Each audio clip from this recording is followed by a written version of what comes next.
Hello বন্ধুরা, তো আজকে বানাবো হচ্ছে লাউ ঘন্ট। তার জন্য দেখো এখানে লাউটা ভালো করে কেটে ধুয়ে কুচি কুচি করে নিয়ে তেলের মধ্যে জিরে সম্বর দিয়ে বসিয়ে দিয়েছি আর নুন হলুদ দিয়েছি। তো এটা ভালো করে একটু মাখো মাখো হয়ে যাক, তারপরে দেবো হচ্ছে গিয়ে ভেজে রাখা মাছের মাথা।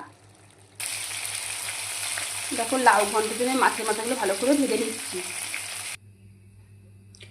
তো বন্ধুরা, আমার দেখো মাছের মাথাটা ভাজা হয়ে গিয়েছে। এবার দেবো হচ্ছে ফোড়ন। তেলটা গরমই আছে, ফোড়নে দেবো হচ্ছে একটু রাঁধুনি আর একটা শুকনো লঙ্কা। এইভাবে একটু লাউ ঘন্ট খেয়ে দেখবে বন্ধুরা, ভীষণ ভালো লাগে। একটু জিরের গুঁড়ো আর একটা কুচি কুচি করে কেটে রাখা হচ্ছে টমেটো।